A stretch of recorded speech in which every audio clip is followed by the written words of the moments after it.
Welcome back. I'm Megan McKenna, and I help conscious, caring women break the pattern of overeating for life using a simple 3-step method that I discovered to heal myself, and that's called the embodiment solution.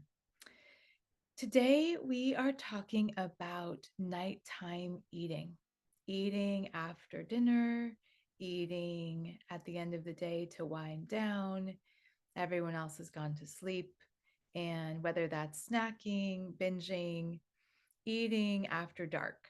And there are a number of ways that I address this with my clients. We're going to talk about that toward the end. Some things you can do to break that pattern. If you're someone who eats during the day, if you graze, you overeat more during the day, this episode is not for you. This is geared to support the woman who is overeating perhaps every night, most nights, and is stuck in a cycle of eating late, maybe even eating past bedtime, eating while tired, eating through fatigue, exhaustion, and then waking up the next morning with a food hangover, with guilt, with shame, and starting the next day in a less than ideal place. Maybe feeling bloated, feeling uncomfortable in her body, and just feeling yet another day went by when she broke her trust with herself. She broke her trust with her body, where her body was clearly saying, stop, this is enough food. And instead of having a consensual relationship with her body, that's something I talk about a lot. I work with my clients deeply on developing a consensual relationship with their body. So it's not a situation like night eating, for instance, where body says no more, and because of the pattern, she overrides that. And if this is you and you're listening still, then we'll just use you. You probably override your body, and it probably feels awful because likely you are like my clients where you probably move your body, you walk or you exercise, you practice yoga or Pilates, you have an awareness of nutrition, of healthy food, what to eat, what not to eat. And that's not the issue. And in other areas of your life, you are successful, you have a lot of self control, and you just feel so much shame. You might even hide this pattern and the terror of feeling out of control. If you aren't running the show with what you eat and you're not able to stop when your body tells you stop, and you're overriding what your body is telling you, so you're not in a consensual relationship with your body, you're going to feel terrible about yourself. Let's just be honest, okay? I'm not here to paint a prettier picture than what's happening when a woman is overriding her body regularly.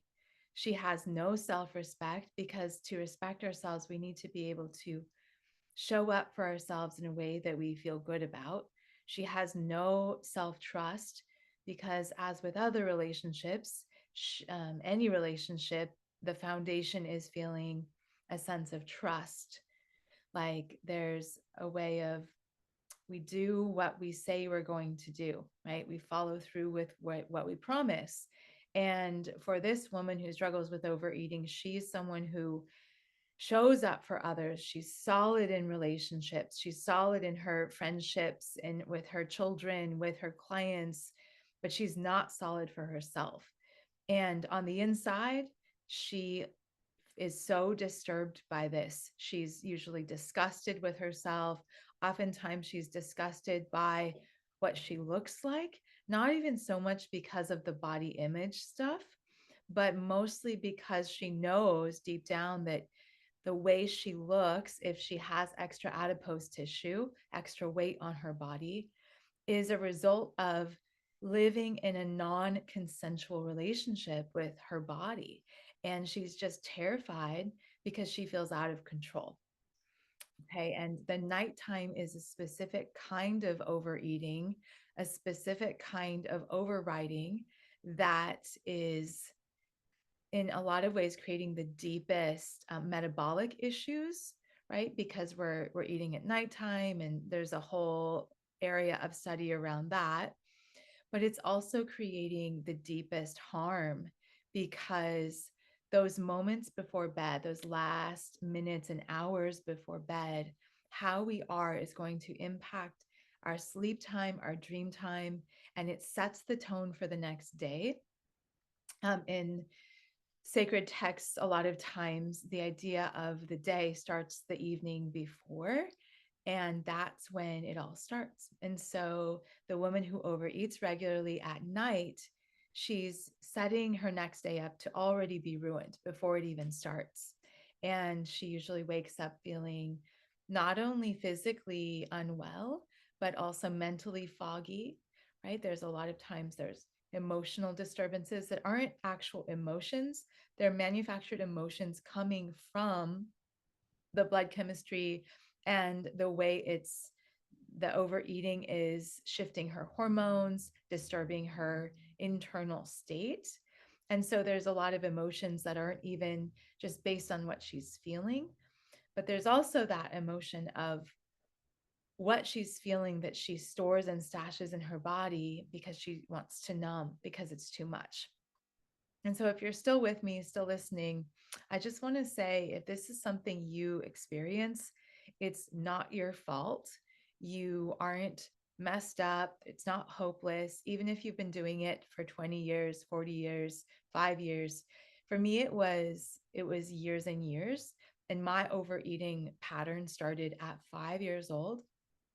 I won't go deep into my story now, but I think it's important to know because if you are seeking support from someone who's an expert in helping women break the pattern, you really want to look for two things. Well, more than that, but two really important things. One, it needs to be embodiment based, it needs to be moving the stuff through the tissues. It can't just be in the mind because the pattern is in the body. The second is if you're looking for someone who um, helps women with this, she is going to be more powerful for you on your healing journey if she's experienced this firsthand, if she knows from the inside out the pain, the shame, the devastation, the feeling out of control. And most importantly, she needs to know firsthand the feeling of doubt that anything's going to work. So for me, I searched every corner of the earth. I invested tens and tens of thousands of dollars, probably close to a down payment of a house in the town I live, which is Santa Barbara. I probably invested $250,000. I don't even know. I'm going off on a tangent. I don't even know if you could. That's enough for a down payment these days in Santa Barbara um, with the housing market. But anyhow, I invested so much, at least $250,000 over the years, over the span of 20 years, in Ayurvedic retreats, in nutritionists, in therapists, in seeing muscle testing specialists and supplements and IV supplements and yoga retreats, and I mean everything. I did Overeaters Anonymous, I did hypnotherapy, I did advanced hypnotherapy. Um, I did all kinds of meditations. I went to India. I went across the country to study with a top nutritionist. So I did it all. And it really took me piecing so many things together that I learned along the way, plus things I discovered through connecting to my own body to find a solution that actually lasts and that actually works. And the biggest holdup for women who, not women who are in my program working with me, because once they get in and start, they see this actually really works. And as long as you do the work, it works. But the women who have tried everything and are considering working with me, the biggest thing that comes up for them, it's less about investing time or investing their resources, because truly they'd probably pay anything. They'd probably cut off their arm, to get to the root of this. I know I would have. Um, it's more their hesitation is, I've tried everything and I doubt that something can actually work.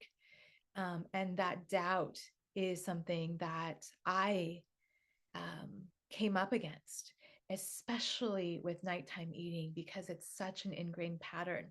And I'm going to talk now about nighttime eating and what it's about, and the four main causes, and then the four solutions, and the solutions that my women, my clients, find to be helpful, and also the solutions where I no longer eat at night.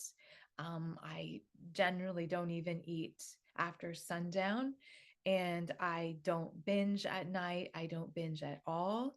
And I did for years. Okay, so for 20 years. So I'm not special. If I did it, you can do it.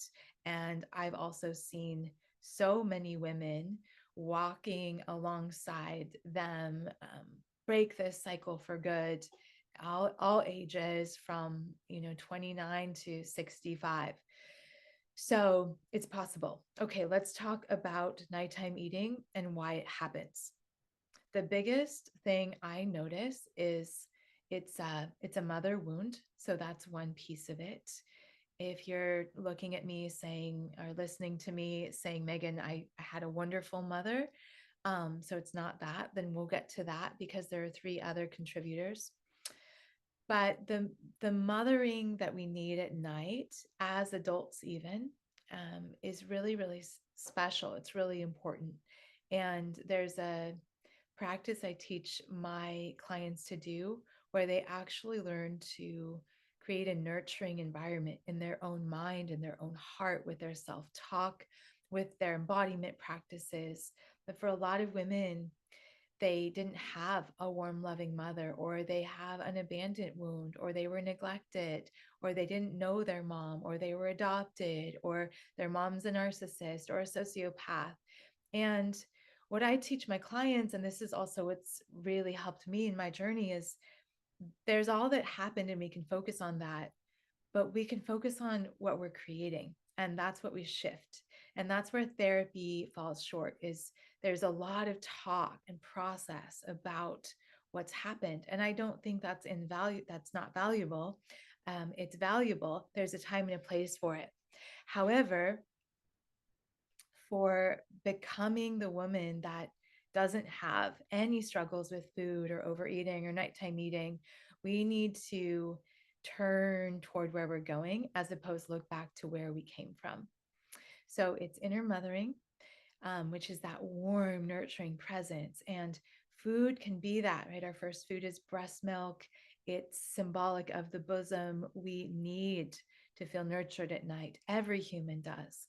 If we don't, for some, it's they take some glasses of wine. For others, it's the food. And when it's the food, it can get really dark because of for a number of reasons. We'll save that for later. The second piece of overeating at night is unprocessed stress, unprocessed feelings, undigested emotions. Most people, even if they've done therapy, they journal, they think they are processing feelings, but they aren't, because feelings get processed in the body. And if the body is tense, the feelings and the stress and the emotions, they just get locked up in the tissues. And so there's too much to feel and it's too intense. And women who come to me, it's surprising that actually about half my clients are therapists, and then the others have usually done a lot of therapy, and they know how to talk about their feelings, they know how to make sense of their feelings, they know how to label their feelings. And um, I just have to be honest, that's not feeling your feelings. Talking about feelings is not feeling your feelings. Labeling your feelings is not feeling your feelings. They need to be moved through the living tissues of the body. And so we're going to talk about that. Then the third piece, why women overeat. So first, it's inner mothering, lack thereof. Second, it's undigested, unprocessed feelings, stress, and emotions from the day, or a backlog from the week, or a backlog from your whole life. The third one is being stuck in go mode. This is especially for busy professionals, for moms who are either single moms or they're doing a lot of mothering alone, or they have a special needs child, or they're just holding it all together, or their husband is maybe not as driven. Women who are in go mode all the time, they're stuck in go mode, which is in a way protection mode. There's a lot of armoring, there's a lot of bracing, there's a lot of doing. And we're not wrong for that. We're in a time where, as women, we have to hold and take on more than we ever have. And it's draining us, it's depleting us. There's such a spike in women reaching to food for comfort. And every friend of mine or person I talk to, or people at the gym that I talk to, they're like, oh my gosh, I know so many people, especially women, who struggle with food and they feel like they just can't get out of it. But they can't get out of it, not because there's not a way. I have a proven method. I've seen it consistently work. They can't get out of it because they're trying things that aren't addressing any of the root causes, right? They're trying more diets, they're trying hard workouts, which is probably putting them more into protection mode. By the way, I'm not against hard workouts, but when a woman is in go mode, and then she does a hard workout on top of that, she usually ends up overeating more instead of doing what she needs to do to get out of protection mode. So being stuck in protection mode, locked up, the body is craving something to soften. What does that? Not for good, but temporarily, for that moment that it's on the tongue. Maybe some creme brulee or some yummy ice cream or cake or cupcake, or whatever it is. For a moment it does, but do you know what it also does? Eating that puts the body more in protection mode. So if you're listening to this, you overeat every night, the longer you wait to get the right help, it's it's always possible, but the longer you wait, the more it will take to unwind it. I'm not saying it's not possible. I've seen it happen consistently, but if you push this down another 6 months, another year, you're going to have that much more layer and layer and layer and layer and layer on top of your softness, of your soft heart. And it just takes a lot of undoing that protection mode, that bracing. And a lot of women will say, well, how do I keep my life together and get out of protection mode? There's something we do in the embodiment solution, and this is something we lay at the very beginning, and it's called establishing your inner leader. For a lot of women, especially if they feel brain fog, they feel bloated, and have chronic inflammation in their body and brain, they feel a little bit not in control of their inner voice, of their mind, of their actions, and they feel a little bit scattered or kind of off center. We develop a firm, loving, warm, directive inner leader voice. And that's very important because that can take the place of protection mode. Protection mode is when the body is braced. The inner leader is actually calm, centered, collected, and looking more from the mountain view and looking at as third party and able to make the right choice, connecting with that kind of larger, bigger um, energy, you could call it higher self, spirit. So those are the first three. Let's talk now about the fourth piece to nighttime eating. The fourth piece is you don't know how to truly rest, how to really rest. You might say, Megan, I know how to rest. I take vacations. I can unwind with a great movie and wine at night. I can lie down and take a nap if I'm tired. These are sort of rest. Our culture thinks of this as rest, but rest has specific inner mechanics to rest your mind and rest your body. And you might say, well, that's meditation. I practice and train my clients in a type of rest. It's a signature practice called deep nourishment, where we're lying down on the ground, either belly to the earth or lying on our backs, fully supported. And you learn the 5 core layers, foundational layers of the inner mechanics of resting. And each phase of my program, my clients learn one of those mechanics. So they're developing not the idea I should rest, because what does that even mean? I should rest. Does that mean go lie down and scroll on your phone with the blue light in your eyes on your bed? Does that mean check out and eat a bag of chips while you're watching Netflix? Not to me. To me, rest is something that my animal body can feel, that feels so deeply nourishing, to where my mind is rested and my mind can actually settle and rest into the home of my body.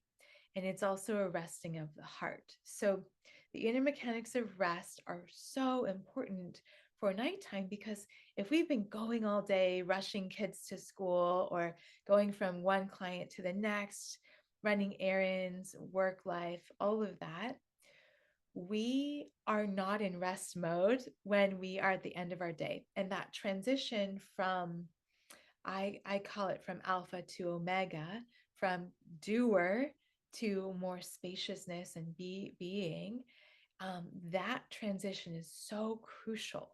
So it's that time once the laptop gets put away, or the last client is done with, you're done with your last client for the day, or you're driving home from work and it's time to shift.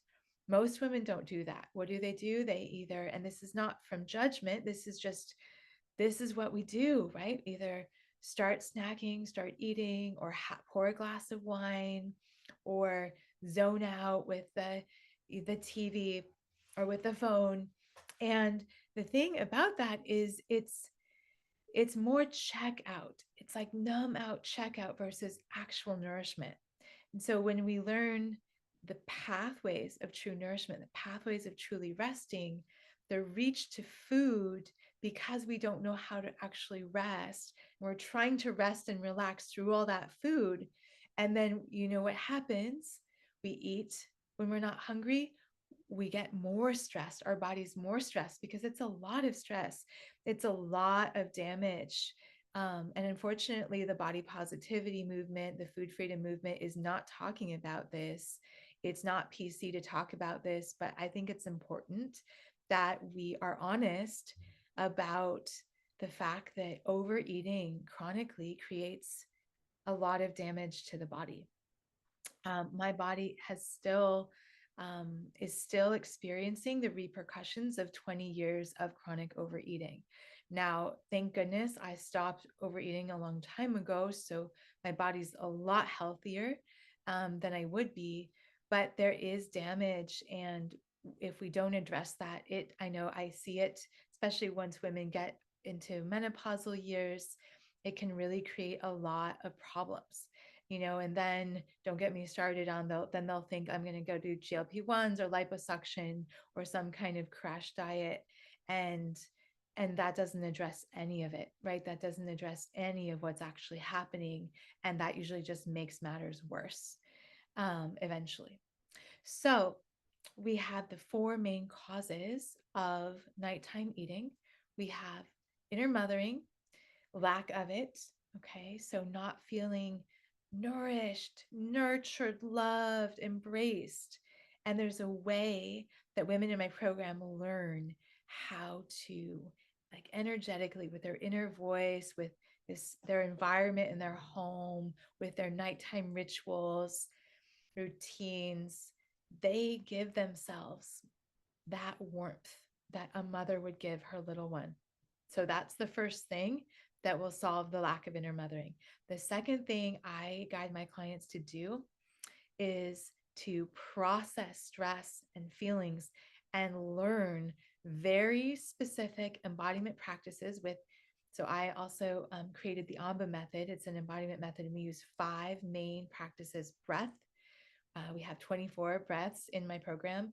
We have sound, we have movement, all kinds of different movement styles, touch, actually touching our body with body, body awakening, and then somatic imagery, where we're trying on what it feels like to be the woman we're becoming. So those 5 pathways, and with all of those combined, I guide my clients in practices that very effectively and efficiently, doesn't take more than 15, 20 minutes, process all of that stress that's being held in their bodies so they can go into their evening and flow into their evening without the weight and the tension and the clenching from the day, and go be with their husbands and enjoy their evenings, or go be with their kids or with their dog, go for walks out in nature, and actually be relaxed and enjoy them because they've processed all that stress from the day.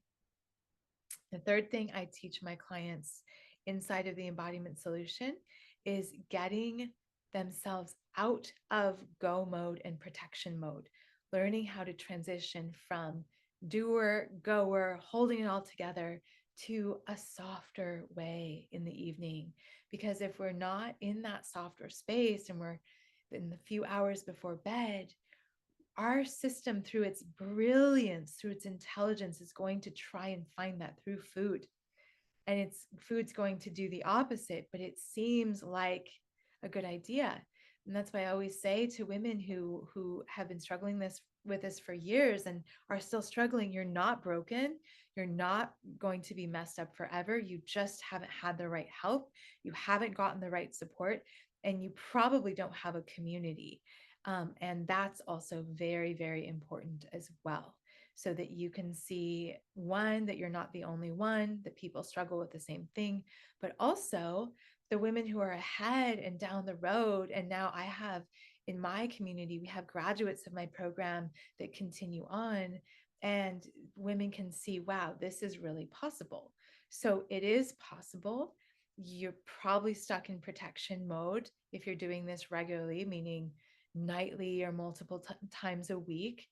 And so I teach my clients how to get out of protection mode and how to actually soften, calm themselves down in a way that is body based, that is about nervous system regulation, that is about the inner voice being kind and loving and consistent and creating safety on the inside. So that's the third thing to address. And then the fourth thing you need to address if you're struggling with chronic nighttime eating is learning to truly rest. So learning the inner mechanics of true rest.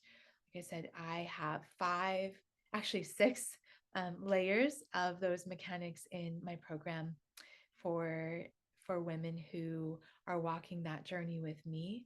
And once you know them, you start to feel like it's easier and easier to get into that state.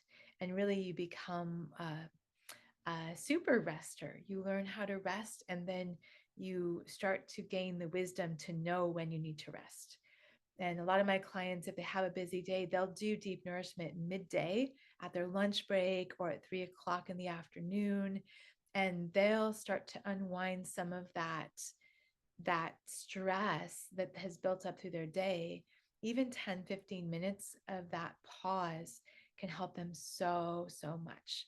So these are the 4 really important pieces um, to address those 4 main causes. The last thing I'll say, that I get consistent feedback from all of my clients. This is one of the most valuable things they find on the embodiment solution journey that they're going through. It's only 12 weeks, by the way, which I know a lot of people are surprised by that they can make such big progress in 12 weeks. But the thing is, if something is taking years, it's not really working, is it? It's not really working if it's taking years. It doesn't take years and years and years.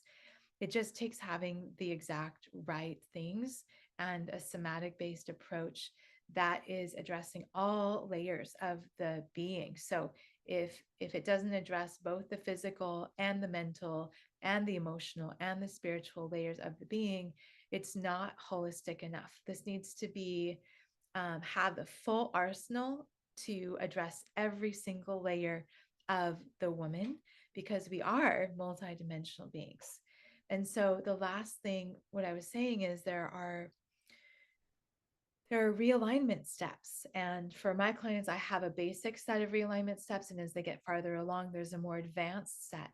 And realignment steps are basically a map for what to do when you overeat, when you have a moment of you've you've done an override with food in some capacity and you realize it, and you don't want to downward spiral, shame yourself. You don't want to feel like crap in your body. You want to feel good as soon as possible. And so these steps are things you can do. And we, again, we address what to do emotionally with the emotions that come up from overeating. We address what to do physically so you feel better right away. We address what to do with your mind and your inner leader voice that you're developing every day inside of my program. And then we also address how to reconnect kind of on that level of the heart or the spirit, because overeating, just like an alcohol problem, just like any substance problem, it creates a wedge between us and the divine. And it really, really does. And I know a lot of women who are deeply spiritual. And so they don't do, the substances or the drinking or the other things, but they are overeating. And as they go through this journey and they feel a closer relationship with love, divine, whatever they call it, they start to feel, oh my gosh, I have been so disconnected through my overeating from hearing guidance, hearing the voice of my heart, because that overeating just crowds the body, it crowds the spirit, it crowds our field. And it really dominates our existence when we're in that chronic pattern. So the realignment steps need to address all of those layers. For example, on the physical, right? It's like, what can restore your vitality as soon as possible? Um, and and then there are more advanced steps as well. Once someone's kind of been through my whole program and they're ready for the deeper things that can kind of get them out of that pattern quicker and not have them feel like they're going down into some negative spiral. We catch it. With my clients, we catch it soon. They also can reach out to me for support. So it's kind of caught soon with love, with warmth. And then they just get right back on track, becoming the woman they're becoming. No, like having to unpack trauma and years from history and childhood. That's actually not necessary. And oftentimes it gets in the way of the progress, because it's really about realigning with who you know you actually are, with the woman you are, who's not drowning in an overeating struggle. So I think that's it for now. If you're listening to this and you want to connect about getting more support, you can go to book an assessment with me. In the assessments, we together unpack what specifically you are struggling with the most, what level of advancement you are in your overeating pattern. There's level 1, 2, 3, and that's something that I will give you in my assessment. And then we also look at what you might have been missing, so you can realize and have deeper compassion for yourself and understanding, oh, okay, I've tried all these things, they haven't worked. And it's not because something's wrong with me. It's actually because I haven't had the right root cause issues addressed fully. And so we look at those. And then we talk at the end. If it feels like a mutual fit, we talk if we want to potentially partner and work together to get you not having to deal with overeating ever again. And so you can just go enjoy the heck out of your beautiful life. So if you want to book that assessment call, you can go to meganmckenna.com/, what is it? Application. So Megan spelled with an H, that's MEGHAN, like the beach, .com/application. All right. I hope you have a beautiful day. Thanks for listening.